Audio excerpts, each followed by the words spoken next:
Have you ever wondered how computers actually work? Did you know that everything a computer understands is based on a simple numbering system? This is called the binary, or base 2 numbering system. In this episode, we'll learn how to convert numbers between different numbering systems and where they're used in our everyday lives. Let's get started. The binary numbering system is much closer to us than you might think. For example, if you have a program controller, it stores and executes the program in binary numbers. And with such a system, you could even control an airplane. Isn't that amazing? Even the operation of a simple washing machine relies on this system. The controller uses binary signals to manage washing programs, making everyday tasks efficient and reliable. Let's look at another example. Let's talk a bit about music. Musical instruments emit sound waves at different frequencies, which look something like this. Imagine you're a sound engineer, and you want to refine the musical sound a bit. Using binary operations, you identify the frequencies that interest you, adjust them slightly, and then create and listen to the new sound variations. The computer performs these refinements using the binary numbering system. Additionally, computers rely on binary logic to store and process vast amounts of data. It's the backbone of modern technology. In computing, we frequently use the hexadecimal numbering system as well. This is the base 16 system. For example, screen pixel colors are often defined using hexadecimal codes. Here, it's not just numbers. Letters are included too, representing specific numbers. Fascinating, isn't it? Let's explore the different numbering systems, and by the end of this video, you'll easily be able to write such numbers yourself. Let's dive into the binary number system. In this system, we represent numbers using just two digits, 0 and 1. So, we have a number made up of zeros and ones.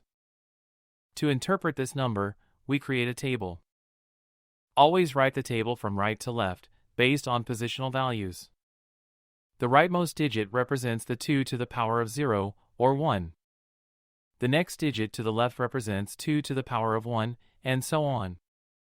Moving further left, we see the powers increase, 2 squared, 2 cubed, and so forth. The positional values are written in white. This binary number means 0 times 2 to the power of 0, plus 1 times 2 to the power of 1, plus 1 times 2 to the power of 2, and 1 times 2 to the power of 4.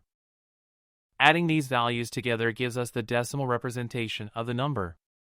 How can we convert a decimal number into binary? Let's look at an example. Let's convert 337 into binary. Start by drawing a vertical line next to the number. We perform successive division by 2. On the left side of the line, write the remainder. On the right side, write the integer quotient. Let's begin. 337 divided by 2 is 168, with a remainder of 1. Write 1 on the right, and 168 on the left. Continue this process until the quotient becomes 0, meaning the number can no longer be divided by 2.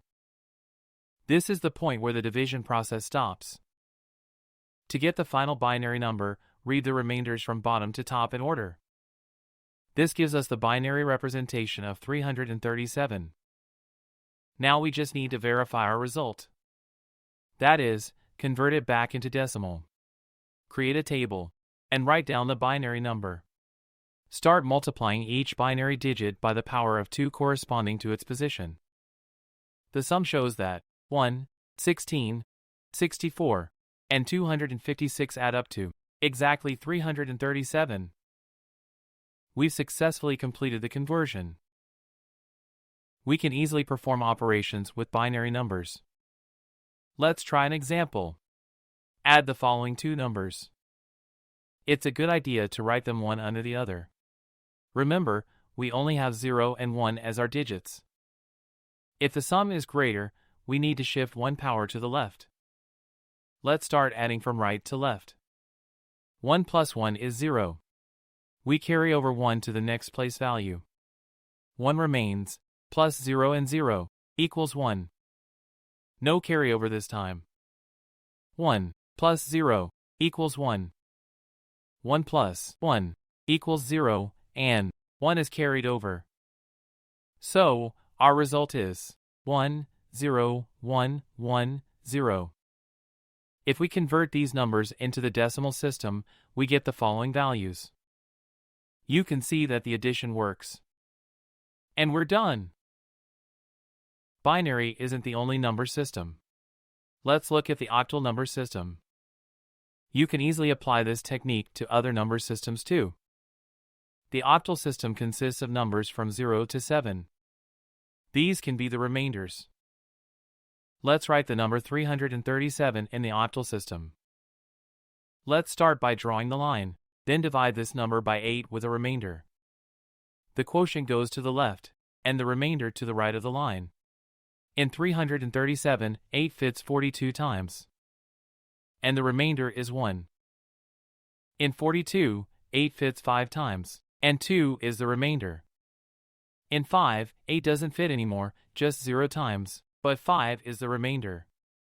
You can now read the octal number from bottom to top. Let's quickly verify this using the table. 1 times 1, plus 2 times 8, plus 5 times 64. This totals to 337. So, the numbers 5, 2, 1 represent 337 in the octal system. The last interesting number system is the hexadecimal system. In this case, our number cards go from 0 to 9. But the maximum remainder can be 15. In the hexadecimal system, we can't represent 10 with a single digit, so we introduce the letter A. For 11, the letter B, and so on up to 15. Let's see a quick example. Let's find the hexadecimal code of 11,111. Divided by 16. This gives 694, with a remainder of 7. And so on. Reading the result backward, we get 2, B, 6, 7.